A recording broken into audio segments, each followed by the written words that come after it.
Last episode में हमने देखा था कि जाओ फैमिली का मास्टर अपने फर्स्ट बेटे को बता रहा था कि तुम्हारे पांचवें भाई की मौत हो चुकी है। और अब ये सुन के वो लड़का बहुत ही ज्यादा चौंकते हुए कहता है कि क्या जाओ जी मारा गया, किसने मारा उसे। और अब ये देखने के बाद जाओ फैमिली का मास्टर कहता है कि तुम ऐसे प्रिटेंड मत करो कि तुम्हें कुछ पता ही ना हो। जिस पर उसका बेटा कहता है कि यस फादर, मुझे ये सारी बातें पहले से पता है। जिस पर जाओ फैमिली का मास्टर कहता है कि तुम्हें अपने भाई की मौत की खबर सुन के कैसा लगा। जिस पर उसका बेटा कहता है कि फादर, अगर वो मर चुका है तो मर चुका है, वो कौन सा हमारे खानदान का नाम रोशन कर रहा था। जाओ जी बस हमारे जाओ फैमिली के लिए एक धब्बा था और उसके जीने या मरने से हमें वैसे भी कोई फर्क नहीं पड़ रहा था। जिस पर जाओ फैमिली का मास्टर कहता है कि भले ही जो मरा है उसकी कोई कीमत ना हो, लेकिन जिसने उसे मारा है उसे हमें अंडरस्टिमेट नहीं करना चाहिए। जिस पर उसका बेटा कहता है कि भले ही सावचन स्ट्रॉन्ग हो, लेकिन वो मेरे सामने कुछ भी नहीं है। और अब ये सुनते ही जाओ फैमिली का मास्टर कहता है कि तुमने यहाँ पे एक गलती कर दी, क्या तुमने स्काई लॉर्ड के बारे में नहीं सुना है। जिस पर उसका बेटा कहता है कि पिताजी, क्या आप उसी मिस्टीरियस लॉर्ड की बात कर रहे हैं जिसने अकेले ही पूरे तीनों रीजन को डोमिनेट करके रख दिया था। और फिर वो लड़का स्काई लॉर्ड के बारे में सोचते हुए कहता है कि मैंने लोगों के मुंह से सुना है कि उसकी रियल कल्टीवेशन लेवल किसी को भी नहीं पता,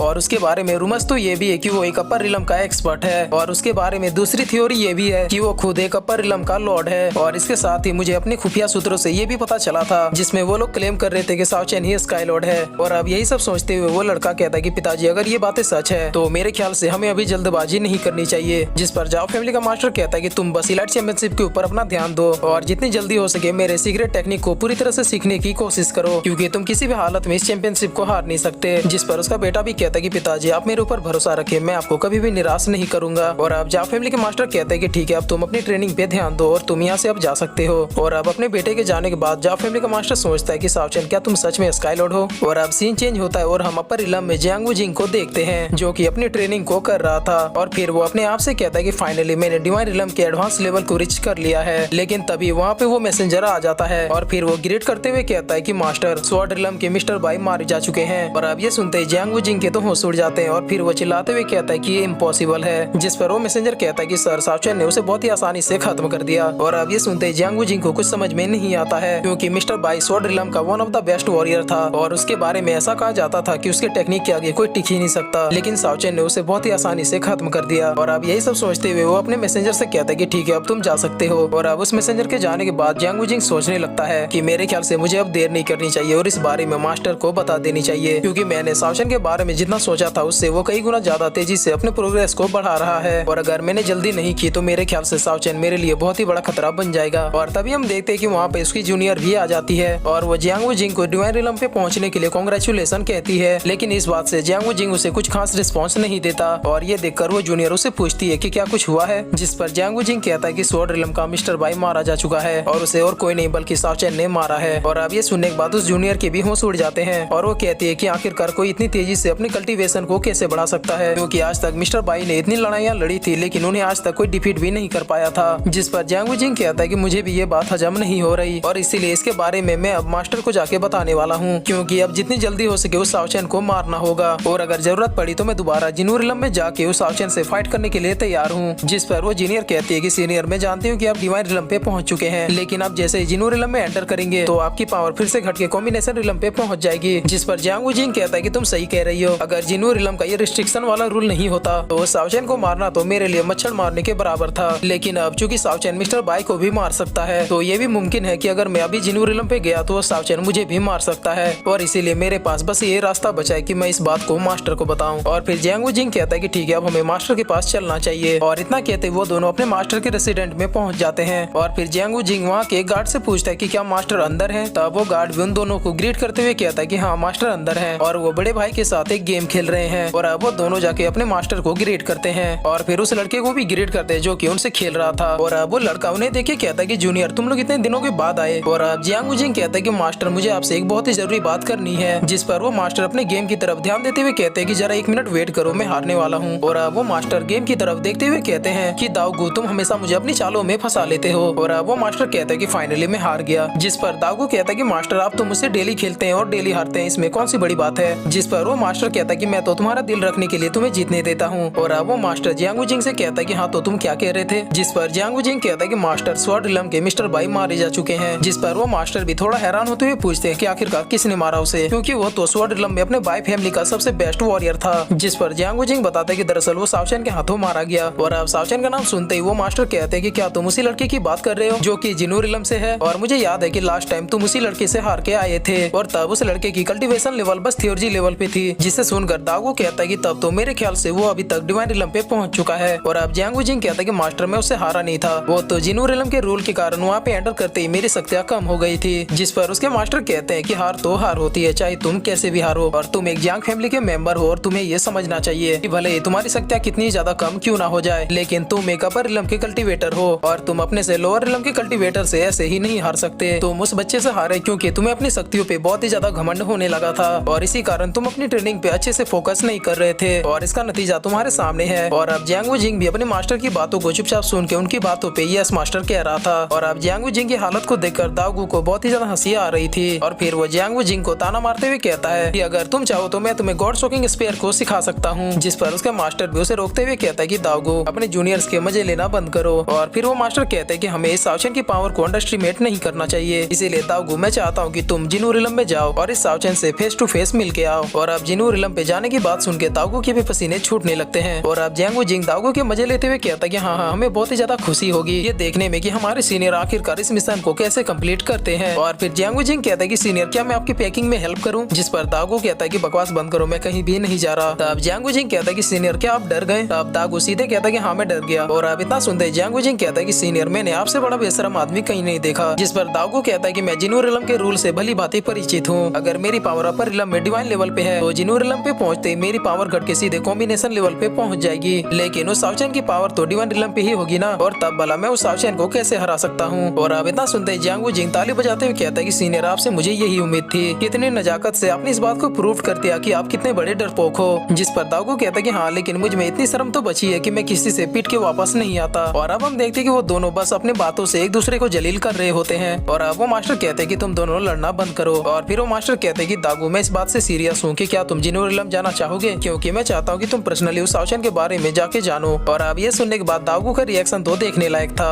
और फिर वो मास्टर जियांग वूजिंग को ऑर्डर देते हैं कि तुम बुद्धा टेम्पल जाओगे। जिस पर जियांग वूजिंग कहता है कि मास्टर क्या आपका मतलब ये है? जिस पर वो मास्टर कहता है कि हाँ मुझे ऐसा लगता है कि सावचन उन्हें एक्सपर्ट में से एक है, क्योंकि बुद्धा टेम्पल के डिसाइपल ही अपनी पावर्स को इतनी रफ्तार से बढ़ाते हैं। और अब ये सुनने के बाद जियांग वूजिंग भी यस मास्टर कहता है। और फिर वो मास्टर कहता है कि बाय द वे इन दिनों जिंगबिंग का क्या हाल है? जिस पर जियांग वूजिंग कहता है कि वो हमारे साथ नहीं आना चाहती। तब वो मास्टर कहता है कि अगर सावचन बुद्धा टेम्पल का डिसाइपल निकला तब फिर शायद उनकी शादी हो सकती है, लेकिन अगर ऐसा नहीं हुआ तो फिर दागू तुम अपने किसी भी ट्रिक और टेक्निक का यूज करके उस सावचन को खत्म करके आना है। जिस पर दागू डरते हुए कहता है कि मास्टर जिनू रिलम के रूल का क्या, वहाँ पर तो एंटर करते ही मेरी शक्तियाँ कम हो जाएगी। जिस पर उसके मास्टर कहते हैं कि तुम मेरे मैजिकल आइटम्स को ले जा सकते हो जो तुम्हारी पावर्स को दोबारा बूस्ट करके डिवाइन रिलम पे पहुंचा देगी। और अब ये सुनने के बाद दागू कहता है कि मास्टर अगर ऐसी बात है तो फिर मैं आपको निराश नहीं करूंगा। जिस पर उसके मास्टर कहते हैं कि ठीक है मुझे तुम दोनों के ऊपर भरोसा है। और अब सीन चेंज होता है और हम सावचन और बाकी लोगों को देखते हैं, जहाँ पर जियांग चुन सावचन से कहता है कि बॉस क्या आपको नहीं लगता कि आप कुछ भूल रहे हैं? जिस पर सावचन कहता है कि मुझे तो अभी याद नहीं आ रहा, तुम ही बताओ। तब जियांग चुन कहता है कि बॉस क्या आप उस खानदानी अमीर जिन फैमिली के मोटे को भूल गए? उस मोटे को जब से हमने कैद किया है तब से वो चिल्ला चिल्ला के पूरा होटल ही हिला दिया है। जिस पर सावचन कहता है कि अच्छा मैं उसके बारे में तो भूल ही गया था। और फिर सावचन कहता है कि वो अभी चिल्ला रहा है, इसका मतलब वो अभी ठीक है, उसे कुछ दिन और ऐसा ही रखो और जब वो चिल्लाना बंद कर दे तो फिर हम उसे चेक करने जाएंगे। जिस पर जियांग चुन भी ओके बॉस कहता है। और अब सावचन वहाँ से जाने लगता है कि तभी फिर से जियांग चुन कहता है कि बॉस एक और बात है, जाओ फैमिली की तरफ से हमें एक इनविटेशन आया है जिसमें वो सारे एलाइट चैंपियनशिप में भाग लेने वाले प्रतिभागियों को अपने यहाँ एक दावत पे बुला रहे हैं, तो क्या आप वहाँ पे जाना पसंद करेंगे? तब सावचन चिढ़ते हुए कहता है कि ये बस समय की बर्बादी है। जिस पर जियांग चुन कहता है कि बॉस मेरे ख्याल से हमें वहाँ जाना चाहिए, क्योंकि अगर हम वहाँ पे जाएंगे तो फिर बहुत से ऐसे लोगों से मिलेंगे जिनसे हमने पहले 1 या 2 बार ही मुलाकात की होगी। जिस पर सावचन हंसते हुए कहता है कि मेरे ख्याल से तुम्हारा वहाँ पे जाने का बहुत ही ज्यादा मन है। जिस पर जियांग चुन भी बहुत ही इनोसेंट सा फेस बनाते हुए यस बॉस कहता है। जिस पर सावचन कहता है कि ठीक है एक ही दिन की तो बात है, चलो चलते हैं। और अब ये सुनने के बाद जियांग चुन की खुशी तो अलग ही लेवल पे थी। और अब ये सुनने के बाद चिमी भी कहती है कि क्या मैं भी आ सकती हूँ? जिस पर सावचन ओके कह के सबको लेट्स गो कहता है। और अब सीन चेंज होता है और हम देखते हैं कि सारे प्रतिभागी जाओ फैमिली के रेसिडेंट में पहुंचने लगे थे। और अब थोड़ी देर के बाद सावचन जियांग चुन और चिमी भी आ जाते हैं। और अब जियांग चुन सावचन से कहता है कि बॉस जाओ फैमिली का मास्टर जैसे ही आपको देखेगा उसके तो तोते उड़ जाएंगे। जिस पर सावचन कहता है कि वो अभी कुछ भी नहीं करेगा, वो अभी बस एक झूठी सी स्माइल देके हम लोगों का वेलकम करेगा, और अगर करेगा भी तो ज्यादा से ज्यादा क्या कर लेगा, इसीलिए किसी भी बात की चिंता मत करो। और अब जाओ फैमिली का मास्टर भी सावचन को देखते हुए अपने मन में सोचता है कि फाइनली तुम भी आ ही गए। और अब जाओ फैमिली का मास्टर जियांग चुन से कहता है कि कितनी खुशी की बात है कि यंग मास्टर जियांग चुन भी यहाँ पे आए हैं। और फिर वो सबका स्वागत करते हुए उन्हें अंदर जाने के लिए कहते हैं। और फिर इसी के साथ ये एपिसोड यहीं पे खत्म होता है।